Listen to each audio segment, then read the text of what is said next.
मित्रों, मैं सपना देख रहा हूं। मैं खुली आंख में सपने देखता हूं और सपनों को साकार करने का रास्ता भी तय करके चलने वाला व्यक्ति हूं। અમારા વિસ્તારમાં નદીઓ પર ડેમ ચેકડેમ જેવા બંધો બંધાયા છે, જેથી પાણીનો સંગ્રહ થાય અને ભૂગર્ભમાં ઉતરે, જેથી ભવિષ્યમાં પાણીની સમસ્યા ઓછી થાય। इस बार हमने देखा है कि इतना इंटरेस्ट है गुजरात के लिए यहाँ बिजनेस करने के लिए कि कंपनीज अपने आप संगठन करके आ रही है। नरेंद्र मोदी की गुजरात में आप गवर्नेंस देखिए, टॉप क्लास। एक दफा नहीं, दो दफा नहीं, 3 दफा इस देश में यूनानिमसली डिक्लेयर कर दिया गया है कि सब बेस्ट एडमिनिस्ट्रेटेड स्टेट है गुजरात। हमारे नरेंद्र भाई मोदी प्रदेश के 14 मुख्यमंत्रियों में से सबसे अधिक स्थिरता यहाँ के शासन को दे सके हैं। There is only one person who has been taking a proactive stand against terrorism in India, and that is Narendra Modi. In course of time, I think the Chief Minister will find that he will not have to attract people to Gujarat. The question will be, you're stupid if you're not here.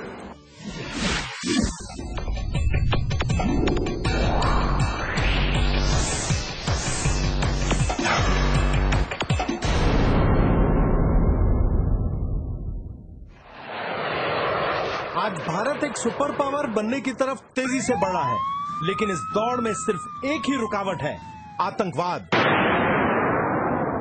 दिल दहला देने वाला यह अघोषित युद्ध देश भर में भयानक तबाही मचा रहा है। मुंबई के झवेरी बाजार और गेटवे ऑफ इंडिया पर बम ब्लास्ट हुए, 46 लोग मारे गए, 160 घायल।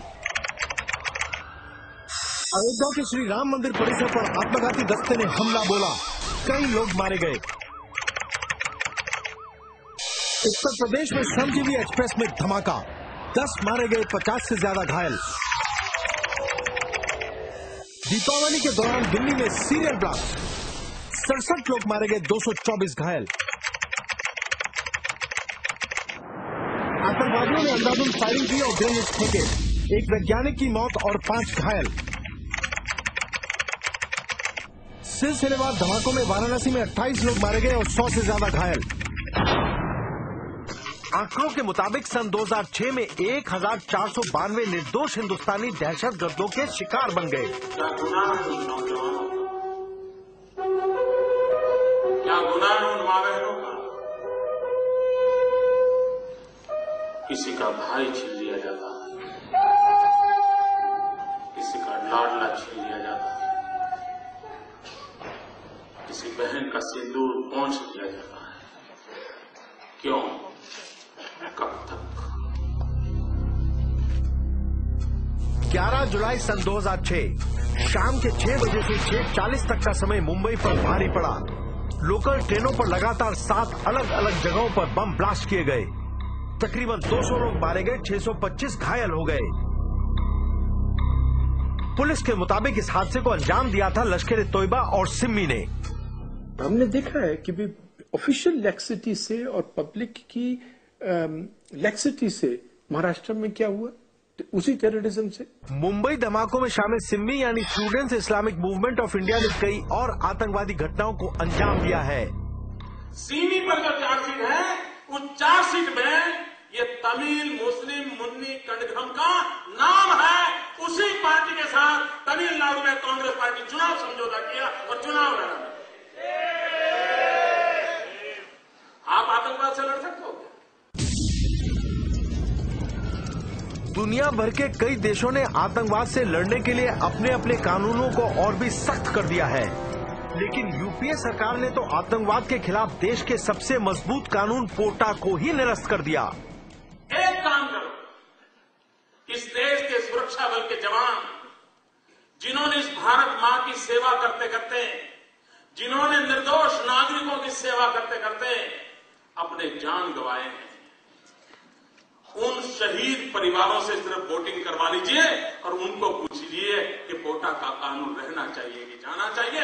अगर वो कह देते हैं तो फिर आपकी मर्जी, आप चला लीजिए। किसी भी सरकार ने जीरो टॉलरेंस डॉक्ट्रिन नहीं बनाई। अगर जीरो टॉलरेंस अगर आज आप सच्चे दिल से पूछें, जीरो टॉलरेंस ऑफ टेररिज्म है सिर्फ गुजरात में है। देखिए, जब गुजरात में वो बड़ा इंसिडेंट हुआ था अक्षरधाम वाला, उसके बाद पुलिस बड़ी चौकस हो गई थी, एडमिनिस्ट्रेशन, पॉलिटिकल सेटअप जो है, और उनका एक लक्ष्य था कि टेररिस्ट को गुजरात में घुसने नहीं देना है। The only person I see doing that is Mr. Narendra Modi. I think Mr. Modi has the same nationalist streak in him than Mr. Putin, you know. He stand up for Indian value. He would stand up for India. He would stand up for the development of India. He would not allow any outside interference to come in the way of the development of India's nationality and psyche. आतंकवाद से निपटने का केवल एक ही तरीका है, political will, यानी आतंकवाद से जूझने की मजबूत राजनीतिक इच्छा शक्ति। होम मिनिस्ट्री के आंकड़ों के मुताबिक सन 2003 से 2006 के दरमियान गुजरात में आतंकवाद से केवल एक ही व्यक्ति की मौत हुई। लेकिन हैरत की बात यह है कि देश का एक बहुत बड़ा बुद्धिजीवी वर्ग और कुछ ह्यूमन राइट्स एक्टिविस्ट गुजरात की इस कामयाबी का जबरदस्त विरोध करते हैं। नरेंद्र मोदी की सरकार ने ये बिल्कुल स्पष्ट कर दिया है टेररिस्ट को, या जो भी टेररिस्ट को पनाह देने वाला हो, कि भाई ये 5-6 साल में उन्होंने ये क्लियर किया है कि देखिए सरकार इसमें आपको बख्शेगी नहीं। और ये सिग्नल देना सारी कंट्री में जरूरी है, और क्योंकि उसका सिग्नल इतना स्पष्ट है इसीलिए ये सब उसी को टारगेट कर रहे हैं। एक चीज को एक टेररिस्ट की व्यू पॉइंट से प्रेजेंट करना और उसको ट्रूथ समझना, और जो वर्जन पुलिस का हो या हुकूमत का हो उसको फॉल्स समझना, ये हमारी प्रेस की एक खास खूबी है।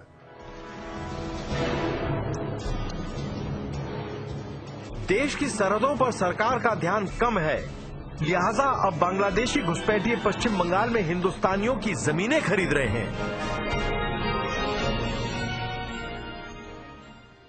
They are selling their property, landed property, to these Bangladeshi Muslims.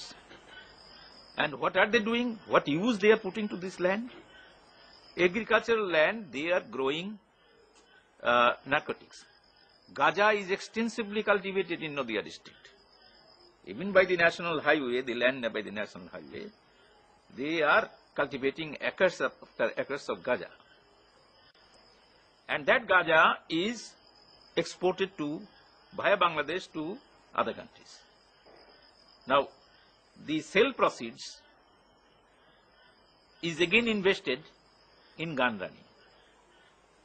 Arms are brought from Bangladesh and these are dispatched to the northern West Bengal.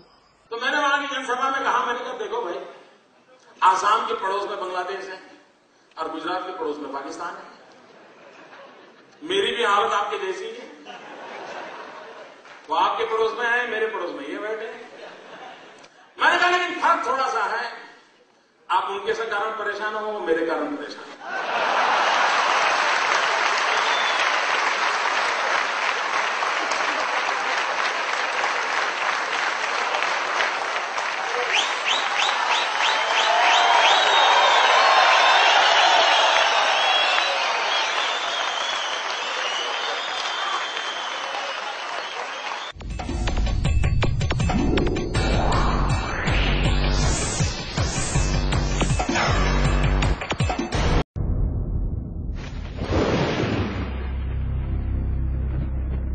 याद करिए, सन 2002 के गोधरा कांड के बाद यह बताया गया था कि गुजरात का मुसलमान खतरे में है।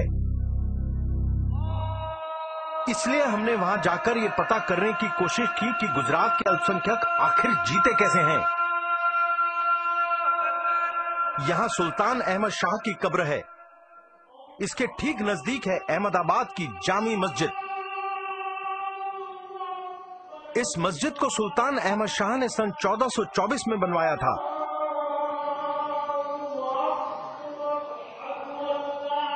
यह विशाल मस्जिद 260 खंभों पर खड़ी है।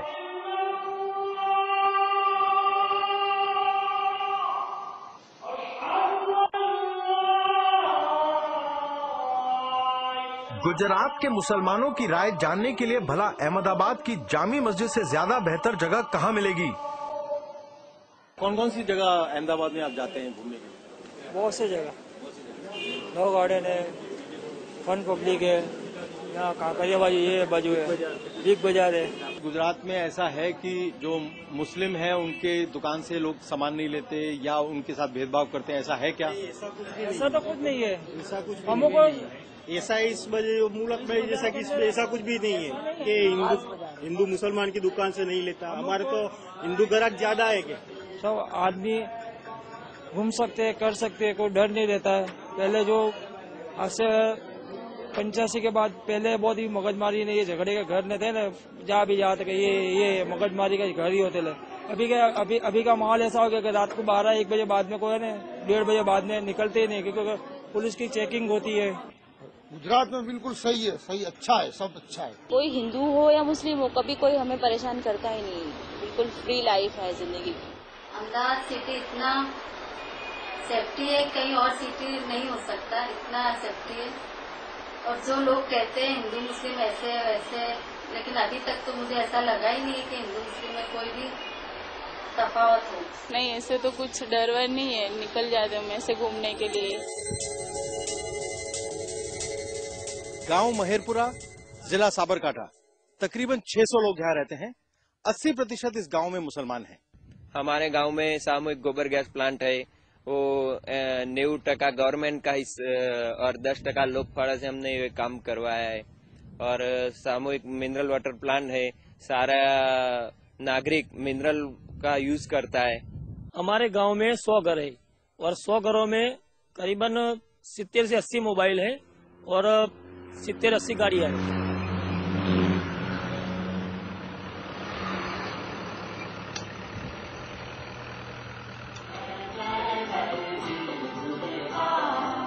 विदेशी निवेशकों का गुजरात के बारे में क्या कहना है? हम इंडस्ट्री में बात करते हैं, हमें किसी से ऐसा लगता नहीं है कि उनको ये महसूस हो रहा है कि कोई तनाव है कम्युनल। वो सब बिजनेस कर रहे हैं अच्छी तरह से, हैप्पीली। आमतौर पर भारत में 3 तरह के सामाजिक और आर्थिक विकास के मॉडल दिखाई देते हैं: महाराष्ट्र मॉडल, बंगाल मॉडल और गुजरात मॉडल। कांग्रेस के ही शासनकाल में विकसित हुआ है महाराष्ट्र मॉडल।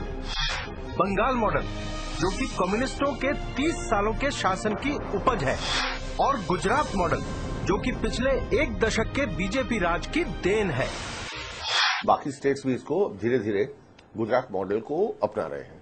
जो गरीबी रेखा के नीचे जो है, उसमें किसानों की संख्या कितनी है, वो हिंदुस्तान में सबसे ज्यादा बंगाल में है। महाराष्ट्र में यह है कि वो हिंदुस्तान की फाइनेंशियल कैपिटल है। एक बार इंडस्ट्री में लीडर थी और आज ये है कि वहां गवर्नमेंट ही नहीं है, गवर्नमेंट कुछ ही नहीं कर रही। बेशक आप विदर्भा में देख लें, बेशक आप इंडस्ट्री में देख लें, बेशक आप इंफ्रास्ट्रक्चर डेवलपमेंट में देख लें। सब इकोनॉमिक पैरामीटर्स के हिसाब से बंगाल है सबसे पिछड़ा हुआ स्टेट और गुजरात है सबसे पहला स्टेट। और ये जानकारी आज के तारीख में बंगाल के बच्चे बच्चे में है। ऐसा एक भी गांव नहीं है जिसमें एटलीस्ट 10% लोग गुजरात में नौकरी करने के लिए नहीं गए हो। वहाँ इन्वेस्टमेंट सिर्फ हिंदुस्तान के अंदर से नहीं, लेकिन बाहर से भी अधिक से अधिक गुजरात में आ रही है। When you showcase Gujarat, you showcase India. When you showcase India, you showcase Gujarat.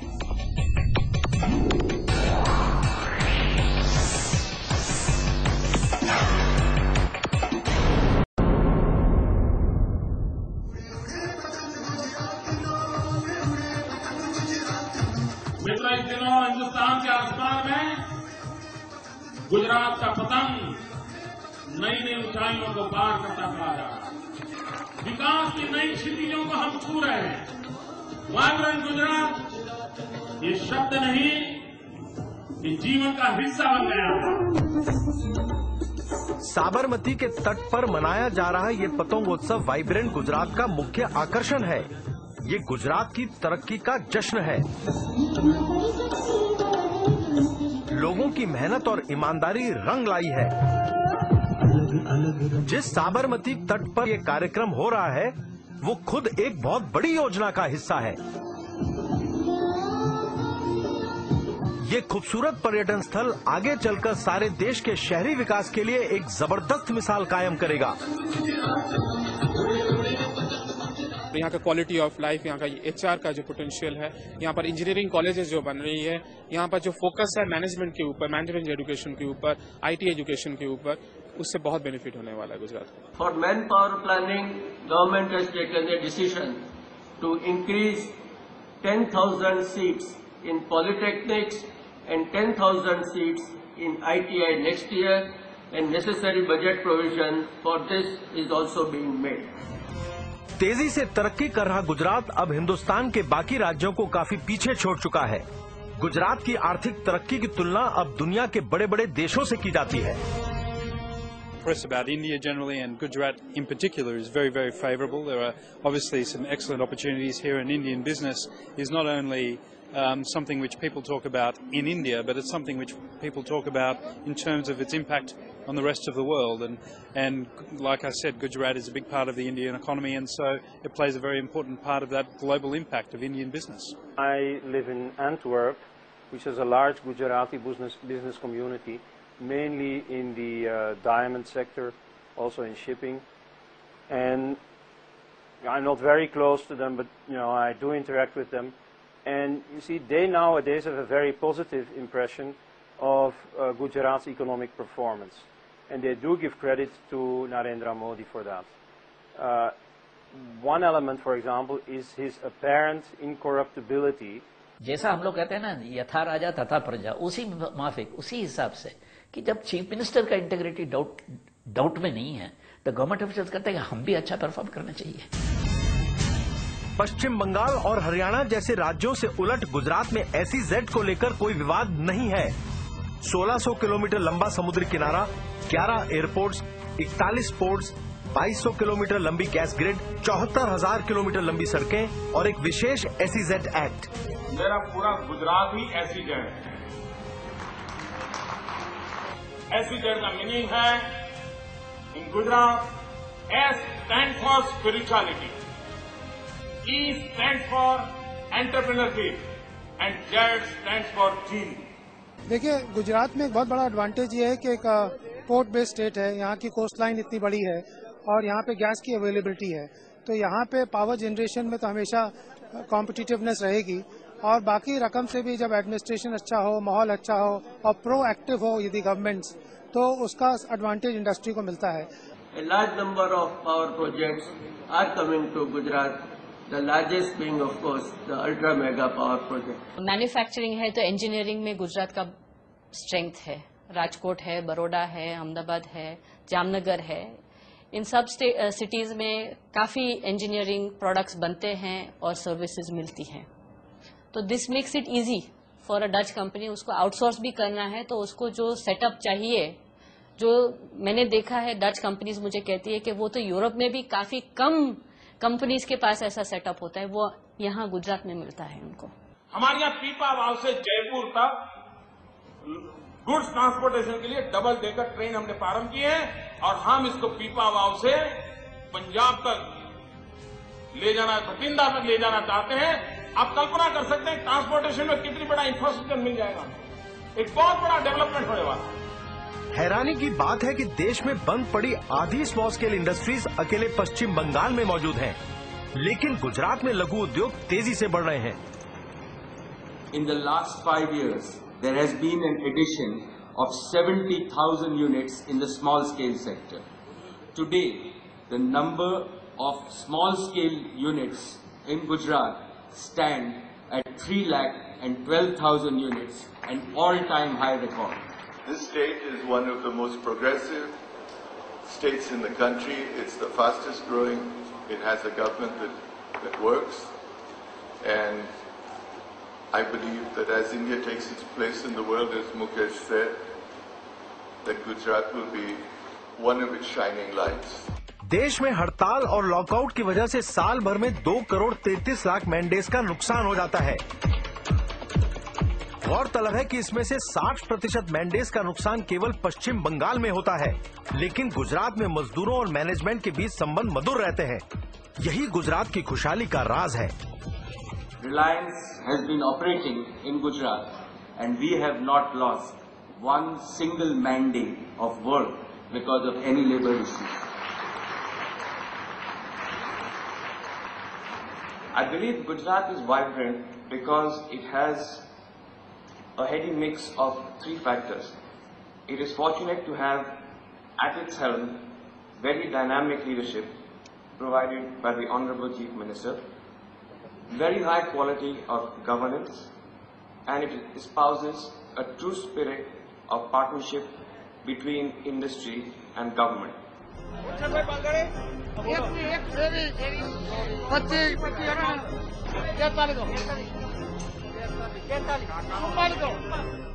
Bharat में सबसे ज्यादा कपास गुजरात पैदा करता है।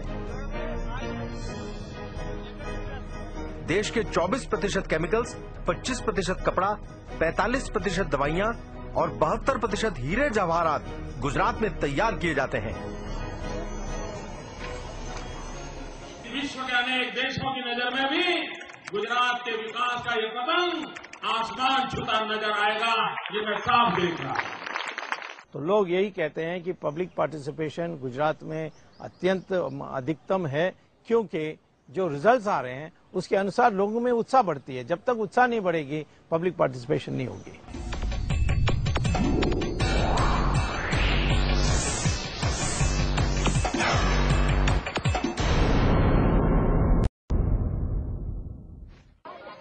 भारत का अधिकांश भाग पानी की कमी के खतरनाक दौर से गुजर रहा है। देश के 90% गांवों में आज भी पानी को जमीन से खींचा जा रहा है। चिंता की बात यह है कि ग्राउंड वाटर रिचार्जिंग को लेकर राष्ट्रीय स्तर पर कोई ठोस योजना है ही नहीं। Indira Gandhi institute of development research के मुताबिक रोजाना तकरीबन 85 लाख पंप देश भर में करोड़ों लीटर पानी धरती की कोख से निकालते चले जा रहे हैं। भारत के सुइसाइड कैपिटल विदर्भ में ग्राउंड वाटर यानी भूजल तेजी से खत्म हो रहा है। पिछले 10 सालों में ये 30 से 90 मीटर तक गिर चुका है। यही हालत है राष्ट्रीय राजधानी दिल्ली की। यहाँ पिछले एक दशक में ग्राउंड वाटर का स्तर 4 से 9 मीटर नीचे गिर चुका है।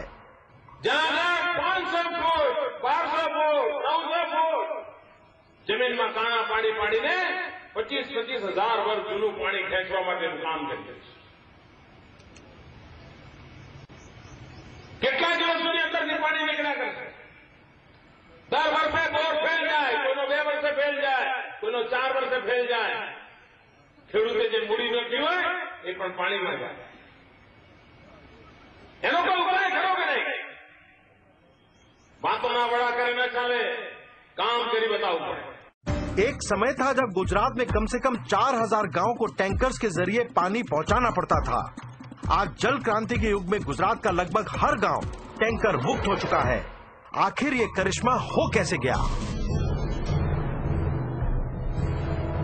गुजरात भर में युद्ध स्तर पर चेक डैम बनाए गए और बनाए जा रहे हैं।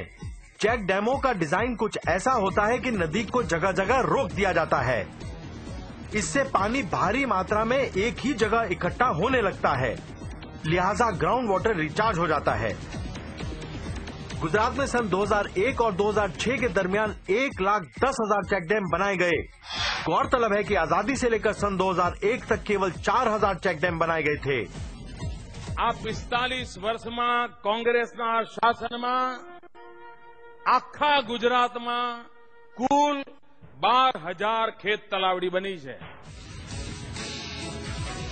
सन 2003 और सन 2006 के दरमियान 1,37,000 खेत तालाबों को बनाया गया। गुजरात भर में सन 2001 और सन 2005 के बीच ग्राउंड वाटर का स्तर औसतन 4 मीटर ऊपर आ गया है। केवल नर्मदा के कारण नहीं हुई, उसके पानी के कारण नहीं हुई, मगर ये चेक डैम्स माइक्रो चीजें कर कर कर लोगों को इन्वॉल्व कर कर ऐसी चीज करना जो कि लोगों के हित में हो और वहां तक लास्ट आदमी तक पहुंचे। दक्षिण गुजरात में पानी ज्यादा मात्रा में है। यहाँ से पानी को सौराष्ट्र और कच्छ भेजने की योजना बनाई गई। बड़ी बड़ी पाइपलाइनों का जाल बिछा दिया गया। हम कहते हैं ना बिलीव और नॉट बिलीव, गुजरात में ये जो पाइपलाइन वाली बात है लगभग एक ऐसा ही किस्सा है। इस तरीके से करीब 10,000 विलेजेस हमने कवर किया है और गुजरात में भूगर्भ का आधारित जो पीने का पानी की व्यवस्था थी उसको हमने क्रमशः बंद कर रहे हैं। सरदार सरोवर प्रोजेक्ट का मेन कैनाल 532 किलोमीटर लंबा है। इसका 400 किलोमीटर भाग बनकर तैयार हो चुका है। इससे 4 लाख हेक्टेयर भूमि की सिंचाई और 4000 गांवों को पीने का पानी पहुंचाया जा सकता है। सन 2001-2002 में पानी के एक बहुत बड़े संकट के दौरान नर्मदा का पानी कैसे निकाला गया, उसकी कहानी अद्भुत है। गुजरात सरकार ने एक फैसला लिया कि जो पहाड़ उसके बाजू में है, उस पहाड़ में विस्फोट करके सुरंग बनाई जाए और उस सुरंग में से इस पानी को अगर गुजरात राज्य में पहुंचाया जाएगा तो ये कितना अच्छा होगा। उन्होंने फैसला लेके विस्फोट करके सुरंगें बनाई और वहां पर 100 हार्स पावर के 60 पंप लगाए गए। उन पंपों के जरिए आज ये पानी पूरे गुजरात में जा रहा है केनाल के नेटवर्क से और पूरी जनता को पीने का पानी और सिंचाई का मिल रहा है। मैं कच्छ से आ रहा हूँ, तो कच्छ के लोगों के लिए अभी पानी आ गया नर्मदा का, तो इतनी बड़ी उसकी वैल्यू है कि जो एक पानी के अछत वाले देश में रहने वाले को ही पता चलता है। पानी की कमी होने पर गरीबी, बेबसी और मौत हमारा दरवाजा खटखटाने लगती है। ये है विदर्भ के किलिंग फील्ड्स। इस इलाके में खेती कम और आत्महत्याएं ज्यादा होती हैं। हर 8 घंटों में औसतन एक किसान आत्महत्या कर लेता है। कुछ फांसी के फंदों पर लटक जाते हैं और कुछ कीटनाशक पी लेते हैं। यहाँ के किसानों को पेस्टिसाइड की इतनी खुराक जरूर नसीब हो जाती है जो उनकी मौत के लिए काफी होती है।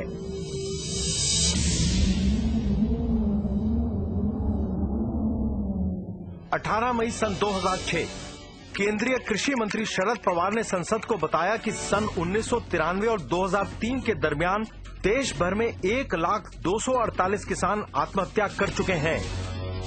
आजकल महाराष्ट्र का विदर्भ क्षेत्र किसानों की आत्महत्याओं को लेकर हर रोज अखबारों की सुर्खियों में रहता है। जब इरिगेशन का पानी मिलता है तब फार्मर को भगवान के ऊपर आधार नहीं रखना पड़ता है और फसल अनसर्टन नहीं हो जाती है। महाराष्ट्र में, आंध्र प्रदेश में और कोई राज्यों में जहां जहां इरिगेशन नहीं मिला है और पानी नहीं मिला है, फार्मर्स की इनकम अनसर्टन होती है, डेट बर्डन बढ़ता जाता है और सुसाइड होते हैं। देश भर में खेती को लेकर काफी मायूसी का माहौल है। नेशनल कमीशन ऑफ फार्मर्स ने गुजरात मॉडल की खूब तारीफ की है। गुजरात किसान ની આવક 3 જ વર્ષમાં બમણી કરી દેશે ભાઈ। આજે જો એ વર્ષે ₹1,00,000 કમાતો હશે તો એ ₹2,00,000 કમાતો હશે। पहले मेरे को तो 50,000 की आवक होती थी और अभी तो उससे ज्यादा होकर 1.5 लाख की आवक हो जाती है। Whereas if you look at India, agriculture, where bulk of our people still derive their income from, in India is growing only at between 2 and 3.5%. Whereas in Gujarat, we have even maintained a double-digit growth in agriculture.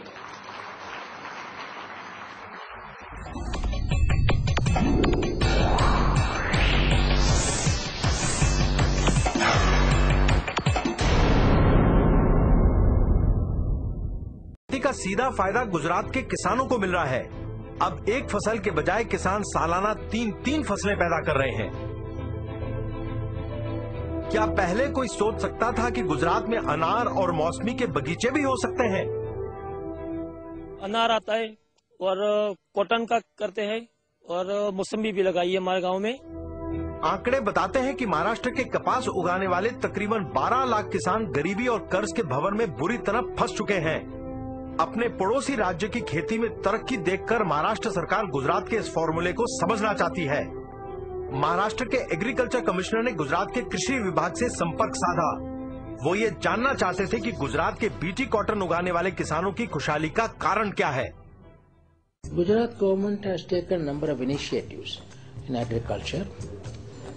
They have tried to strengthen research and education. They have tried to strengthen the linkage between scientists and farmers. And they have tried to give a number of support services to farmers like soil health card, timely advice, and also this Krishi Mahotsav before the sowing season, before the monsoon comes, to attend to the needs of the farmers, visiting every village. Soil health card योजना के अंतर्गत हर एक खेत से मिट्टी का sample लेकर उसे लेबोरेटरी में टेस्ट किया जाता है। इससे ये मालूम पड़ जाता है कि किस खाद की जरूरत है और किसकी जरूरत नहीं है और कितनी मात्रा में उसका इस्तेमाल करना है। अपने बच्चों का तो हेल्थ कार्ड सभी बनवाते हैं, लेकिन मिट्टी का, जिसको अन्नपूर्णा कहा जाता है, उसका हेल्थ कार्ड केवल गुजरात में मिलता है।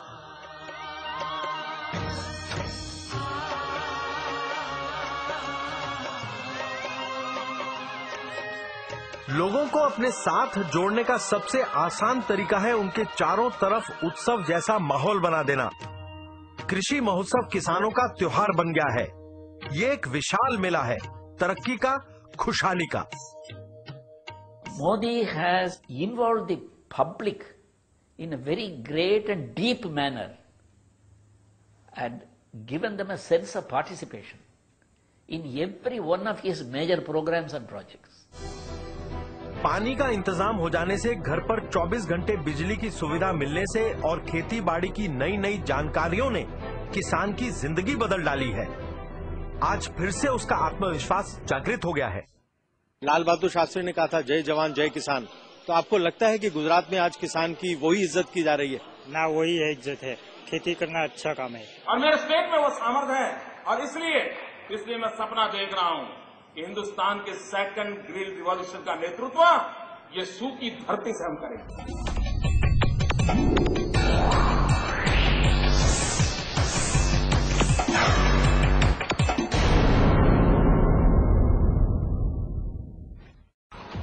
सतही पानी की जब भरपूर व्यवस्था हो जाती है तो भूजल को बाहर निकालने की कम जरूरत पड़ती है। इससे बिजली की भारी बचत होती है।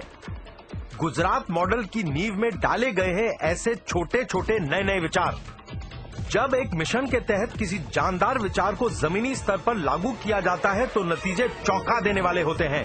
ऐसे ही किसी अद्भुत विचार से गुजरात में बिजली की क्रांति आ गई। गौरतलब है कि पड़ोसी राज्य महाराष्ट्र बिजली के जबरदस्त संकट के दौर में फंस चुका है। 13 घंटे, 14 घंटे, 15 घंटे इतनी बिजली की कटौती करने के कारण महाराष्ट्र सरकार परेशान हो गई और उसने ये पता करने की कोशिश की कि आखिर गुजरात सरकार अपने 18,000 गांव को 24 घंटे कैसे बिजली सप्लाई कर पाती है। इसलिए आज हम गुजरात के एक बिजली विभाग के अधिकारी से बात करना चाहते हैं। हम पता करना चाहते हैं कि आखिर ये सीक्रेट क्या है। हाँ, गुजरात के जो एग्रीकल्चर फीडर्स और गांव के फीडर एक था, अभी सेपरेट किया तो ओनली गांव का ही फीडर आएगा, गांव के ही बिजली जाएगा, ऐसा सेपरेट लाइन लगाया। ज्योतिग्राम फीडर में ओनली गांव आते हैं, खेतीबाड़ी फीडर अलग होता है, तो उसकी वजह से पावर सप्लाई हम मेंटेन कर सकते हैं। पहले क्या था कि एग्रीकल्चर में था तो इंटरप्शन आ जाता था तो सारे लाइन फॉल्ट पे जाता था, ये 8-10 घंटा सप्लाई बंद हो जाता था। अभी 24 सप्लाई उनको मिल रहा है। क्यों? कि सेपरेट लाइन किया है। ગુજરાતના જીવનમાં એક બદલાવ આવ્યો, પણ ભાઈઓ બહેનો, આ જ્યોતિગ્રામ યોજના ગઈકાલે વીજળી નહોતી ને આજે વીજળી આવી, એટલી નાનકડી યોજના છે એવી ભૂલ ના કરતા। 1000 દિવસના ટૂંકા ગાળામાં 23 લાખ જેટલા નવા થાંભલા નાખવા, 56,000 જેટલા નવા ટ્રાન્સફોર્મર નાખવા, 75,000 કિલોમીટર લાંબો કેબલ નાખવો, આ આંકડા ચમકાવી દેવા છે। 24 घंटे 3 फेज बिजली के चलते इस छोटे से गांव में भी हीरे घिसने के कई कारखाने लग गए हैं। इस रोजगार ने गांव के लड़के लड़कियों के जीवन में खुशहाली भर दी है। यही है गुजरात मॉडल। इनके पास कमी है तो सिर्फ समय की, क्योंकि जितना काम करते हैं उतने ही ज्यादा पैसे इन्हें मिल जाते हैं। मोबाइल से गाड़ी से फरवा माटे अने टीवी अने फरवा माटे गाड़ी। देश के ज्यादातर गांव में बदहाली से परेशान होकर लोग शहर की तरफ दौड़ लगाते हैं, लेकिन गुजरात मॉडल में उल्टा हो रहा है। रिवर्स माइग्रेशन के तहत लोग अपनी जड़ों को ढूंढते हुए शहरों से गांव की तरफ वापस आ रहे हैं। रमेश भाई रोज रतनपुर से बोटाद हीरे के कारखाने में काम करने के लिए अप डाउन करते थे। आज वो अपने गांव रतनपुर में फिर से रहने के लिए आ गए हैं। पहला तो घर भाड़े राखवामां लगभग 300 થી 400 રૂપિયા घर भाड़ू बोटादનું થતું હતું। અત્યારે ગામડામાં રહ્યા પછી ઘણો ખર્ચો ઓછો, 1000-2000 રૂપિયાનો ખર્ચો ઓછો થઈ ગયો। વીજળી આવ્યા પછી 24 કલાક લાઇટ આવ્યા પછી 1000 થી 2000 રૂપિયા ઓછામાં ઓછો ખર્ચો બચી ગયો એમને। आपने विलेज तक इलेक्ट्रिसिटी पहुंचाई, विलेज में आपने बच्चों के लिए स्कूल अच्छा किया, विलेज में आपने पानी की सुविधा लोगों तक पहुंचाई, तो फिर लोग क्यों कचरे में जाकर शहर में रहेंगे? क्या 24 घंटे बिजली देने से नारी सशक्तिकरण का दौर शुरू हो सकता है? रतनपुर में तकरीबन हर घर में लड़कियों ने हीरे घिसने की मशीन लगा ली है।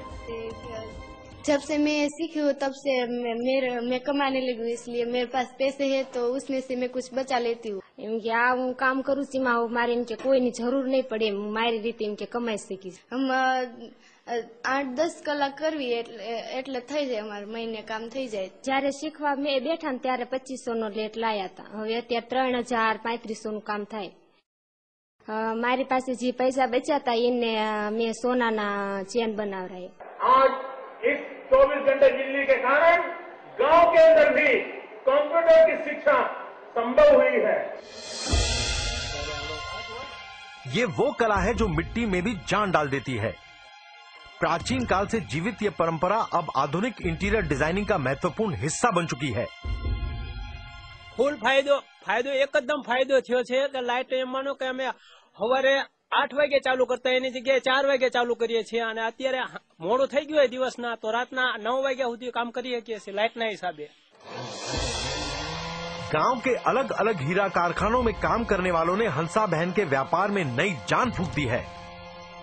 गांव में कारखाने आ रहे हैं, उनसे आपके व्यापार पर कुछ फर्क पड़ा है क्या? सीवता सीवता धंधो चालू करो, एमां 50-60 रुपया आपने મળે એટલે આપણું કામ ઘરની રોજી રોટી ચાલે। गुजरात में आज रतनपुर की तरह ऐसे कई गांव हैं जो हमेशा के लिए बदल गए हैं। बंगाल में आप देखें, एक नेशनल सैंपल सर्वे ऑर्गेनाइजेशन का तथ्य के अनुसार बंगाल में, रूरल बंगाल में 85% लोग में इतना गरीबी है कि वो इलेक्ट्रिसिटी नहीं कंज्यूम कर सकते, उसके घर में इलेक्ट्रिक मीटर भी नहीं लगा है। और देखिए आप गुजरात में लेटेस्ट तथ्य के अनुसार 100% of rural areas are covered by electricity. I congratulate the government of Gujarat for conceiving and implementing this scheme which will benefit every 18,000 villages of the state.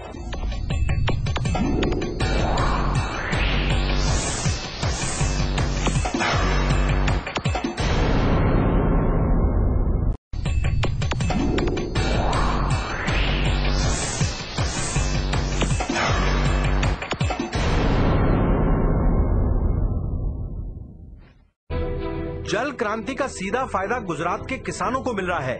अब एक फसल के बजाय किसान सालाना 3 फसलें पैदा कर रहे हैं। क्या पहले कोई सोच सकता था कि गुजरात में अनार और मौसमी के बगीचे भी हो सकते हैं? अनार आता है और कॉटन का करते हैं और मौसमी भी लगाई है हमारे गांव में। आंकड़े बताते हैं कि महाराष्ट्र के कपास उगाने वाले तकरीबन 12 लाख किसान गरीबी और कर्ज के भंवर में बुरी तरह फंस चुके हैं। अपने पड़ोसी राज्य की खेती में तरक्की देखकर महाराष्ट्र सरकार गुजरात के इस फॉर्मूले को समझना चाहती है। महाराष्ट्र के एग्रीकल्चर कमिश्नर ने गुजरात के कृषि विभाग से संपर्क साधा। वो ये जानना चाहते थे कि गुजरात के बीटी कॉटन उगाने वाले किसानों की खुशहाली का कारण क्या है। Gujarat government has taken number of initiatives in agriculture. They have tried to strengthen research and education. They have tried to strengthen the linkage between scientists and farmers.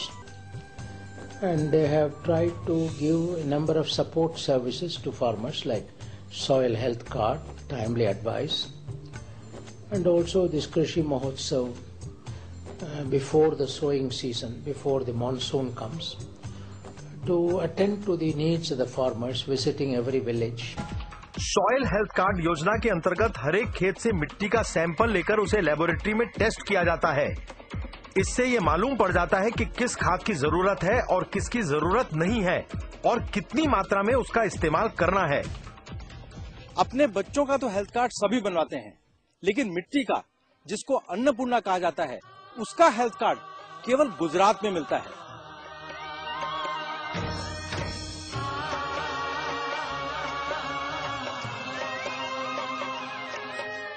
लोगों को अपने साथ जोड़ने का सबसे आसान तरीका है उनके चारों तरफ उत्सव जैसा माहौल बना देना। कृषि महोत्सव किसानों का त्योहार बन गया है। ये एक विशाल मेला है, तरक्की का, खुशहाली का। Modi has involved the public in a very great and deep manner and given them a sense of participation in every one of his major programs and projects. पानी का इंतजाम हो जाने से, घर पर 24 घंटे बिजली की सुविधा मिलने से और खेती बाड़ी की नई नई जानकारियों ने किसान की जिंदगी बदल डाली है। आज फिर से उसका आत्मविश्वास जागृत हो गया है। लाल बहादुर शास्त्री ने कहा था जय जवान जय किसान। तो आपको लगता है कि गुजरात में आज किसान की वही इज्जत की जा रही है? ना, वही है इज्जत है। खेती करना अच्छा काम है और मेरे स्टेट में वो सामर्थ्य है और इसलिए मैं सपना देख रहा हूं कि हिंदुस्तान के सेकंड ग्रिल रिवॉल्यूशन का नेतृत्व ये सूखी धरती से हम करेंगे।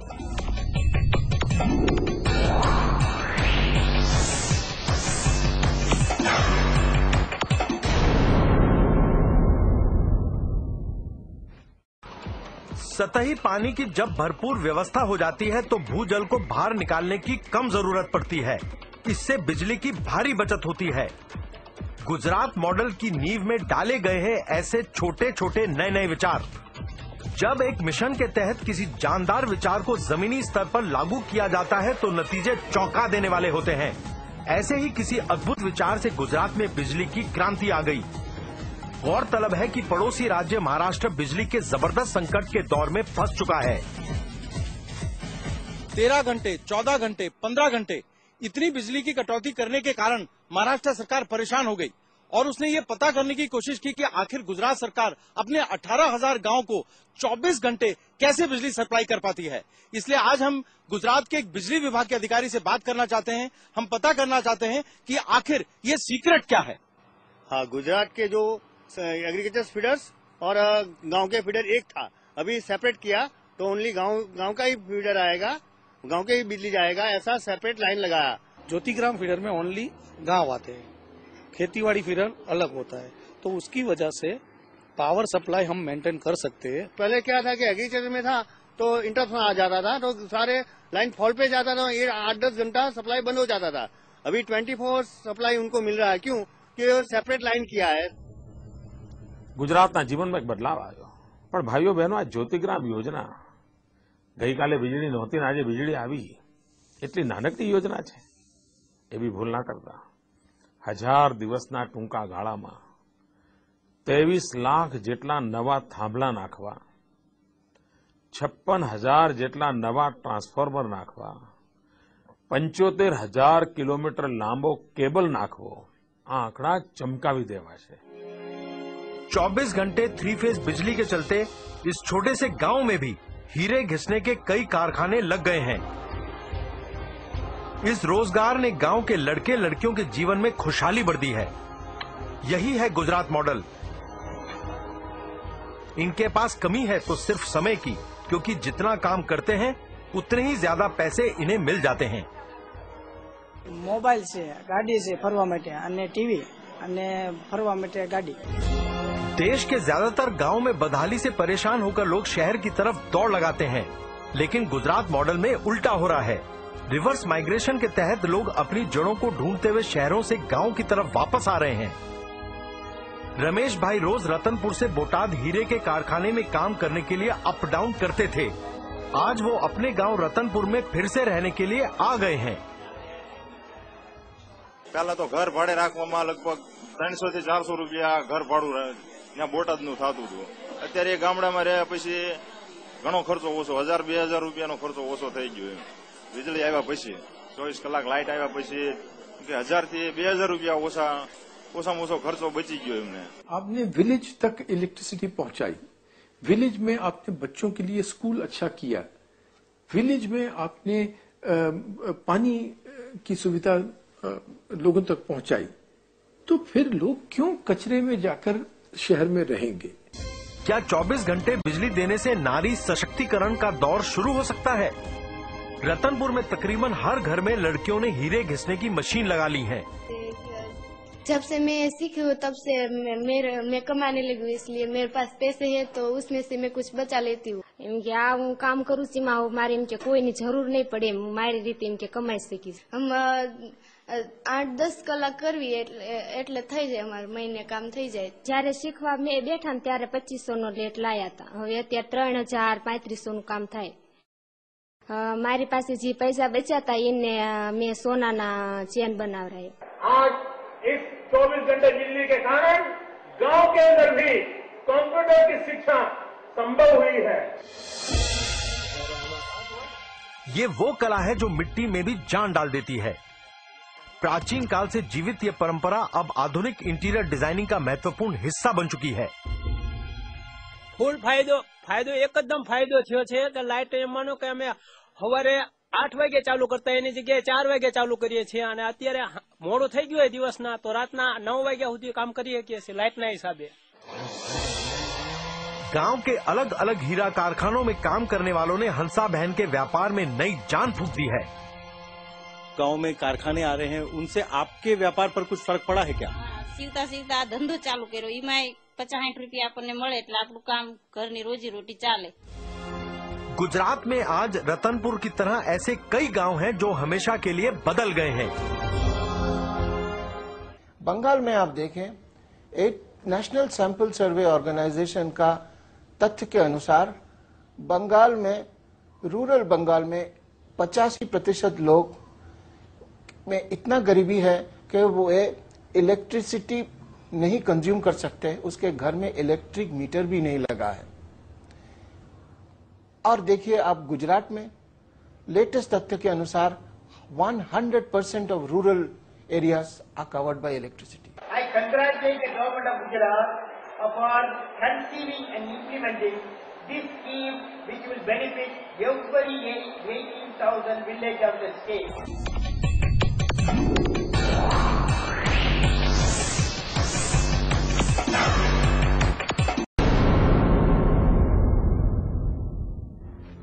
आंकड़े बताते हैं कि हर साल भारत में 1,20,000 महिलाएं गर्भावस्था में या बच्चे को जन्म देते वक्त मृत्यु को प्राप्त हो जाती हैं.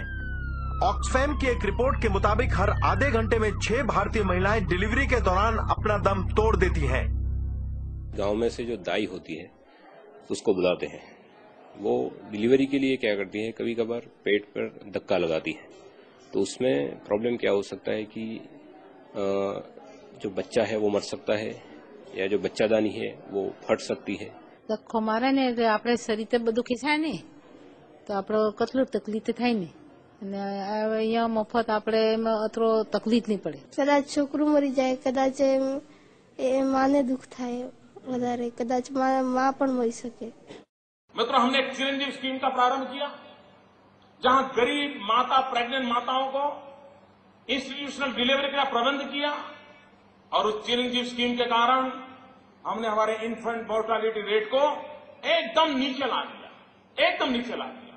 और आज पूरा देश गुजरात की चिरंजीव स्कीम का अध्ययन कर रहा है. गुजरात के 73% गैर सरकारी स्त्री रोग विशेषज्ञ अब चिरंजीवी योजना में शामिल हो चुके हैं. तो हमने प्राइवेट डॉक्टरों की पार्टनरशिप की. उनको हमने कहा कि आप हमारी सरकार का ही हिस्सा बन जाइए और आपके अस्पताल में अगर बिलो पॉवर्टी लाइन की फैमिली की कोई महिला आती है, आप उसकी चिंता कीजिए, पेमेंट हम देंगे. મફત ડિલિવરી પણ થઈ અને એટલી બધી વધારે તકલીફ પણ નથી. भारत के हेल्थ मिनिस्टर ने कहा है कि पूरे देश में हम इसका रिप्लिका करेंगे. Singapore national research foundation board और सिंगापुर इकोनॉमिक डेवलपमेंट बोर्ड ने गुजरात को चिरंजीवी योजना के लिए सन 2006 में सिल्वर अवार्ड से सम्मानित किया. अगर प्राथमिक शिक्षा की स्थिति का जायजा लिया जाए तो भारत दुनिया में 99वें स्थान पर खड़ा है. यूनेस्को के मुताबिक पहली कक्षा से 5वीं कक्षा तक पहुंचने वाले 1/3 भारतीय बच्चे अपनी पढ़ाई बीच में ही छोड़ देते हैं. गुजरात ने स्कूल ड्रॉप आउट रेट को खत्म करने के लिए जो पहल की वो बाकी भारत के लिए एक मिसाल बन चुकी है. आंकड़ों के मुताबिक ये समस्या लड़कों के मुकाबले लड़कियों में कहीं ज्यादा गंभीर है. હજુ પણ આપણા ગામમાં 100માંથી 80 બહેનો એવી છે કે જેમને કક્કો બારાખડી પણ આવડતી નથી. આ શિક્ષણથી વંચિત રહી ગયેલા નાગરિકોની વાત સાંભળીને મને પીડા થાય છે, મને દર્દ થાય છે. અને એના કારણે આ ગામમાં હું આજે આવ્યો છું। मन में हो अगर कुछ कर गुजरने का संकल्प तो फिर किसी करिश्मे को कौन रोक सकता है। गुजरात में सन 1998-99 में primary school drop out rate था 48.18%, यानी 5वीं कक्षा तक पहुंचने वाले तकरीबन आधे बच्चे बीच में ही पढ़ाई छोड़ देते थे।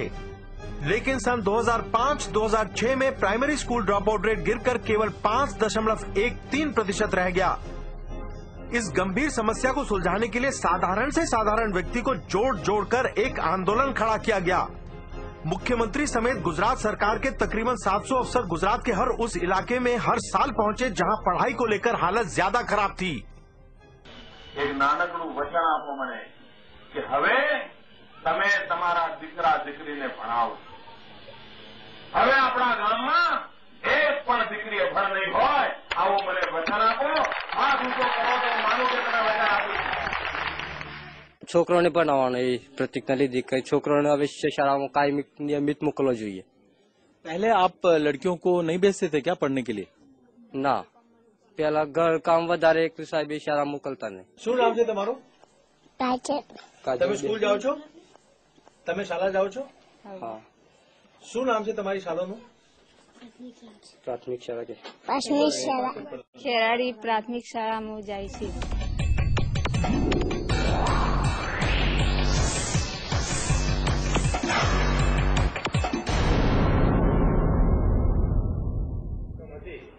વ્યાજ સહિત આપણે નામદાર જિલ્લા અદાલતમાં જમા કરાવી દીધી છે। ક્યારે જમા કરાવી છે? स्वागत ऑनलाइन एक चमत्कारी विचार साबित हुआ है। ये आम आदमी का प्रोग्राम है। अफसर से बात नहीं बनी तो अब मुख्यमंत्री से सीधी बात हो सकती है, ठीक सामने बैठकर। और अगर अफसरों ने कोई भी नाइंसाफी की है तो उनकी खैर नहीं। ये कोर्ट में केस जीती जाए અને ત્યાર પછી પણ પૈસા ન મળે એવી કેવી વ્યવસ્થા છે તમારી? કોર્ટ શું પણ કઈ તમારી મદદ હોય કે ના હોય ને? જી સર, બેન મારી પાસે કદી આગળ નથી સર આ બાબતે। ભાઈ એ બેન ક્યાં જાય? બધે જવું પડે ને? તમારે ત્યાં રૂબરૂ આવે તો જ તમે કામ કરો એવું છે? જી નહીં સર, અરજી પણ કોઈ મળી નથી સર। એટલે અમને હવે તો તમને મળી ને, મને કહો હવે શું કરશો તમે? એમને પૂરી મદદ આપે, કોર્ટમાંથી પૈસા પૂરી મદદ નહીં, તમે શું કરશો મને 1-2 દિનમાં કહો, ક્યાં સુધીમાં કરશો એ કહો। गुजरात की विकास यात्रा की रेल नए विचारों की पटरी पर दौड़ रही है। द सेम इंफ्रास्ट्रक्चर, वही कोर्टें, वही मैदान, वही वकील, वही जुडिशरी। हमने इवनिंग कोर्ट प्रारंभ की दिस 14 नवंबर को। भारत सरकार के सुप्रीम कोर्ट के जज सीमा सबरवाल जी आए थे और पहली देश की इवनिंग कोर्ट का उद्घाटन किया।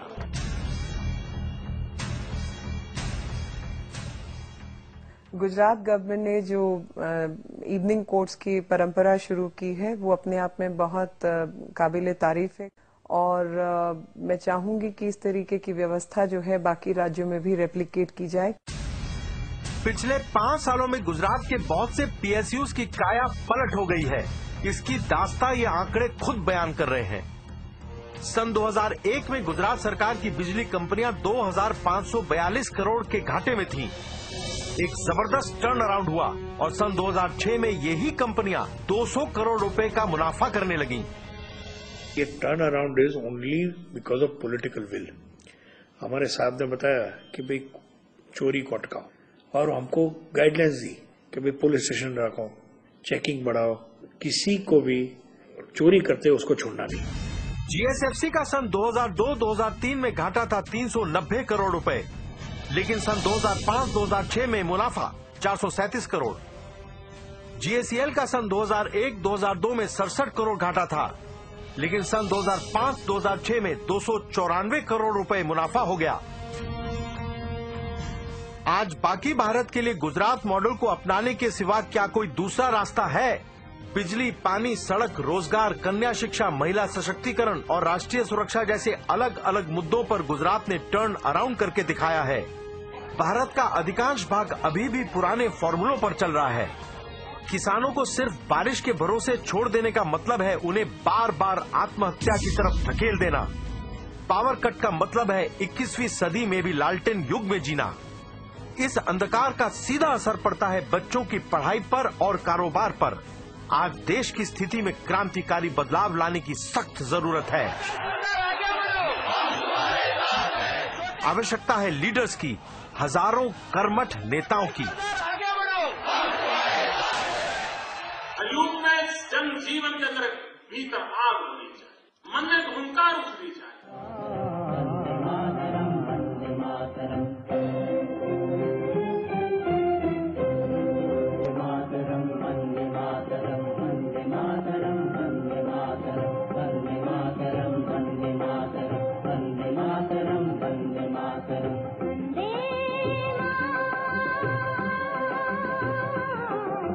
Vande Mataram.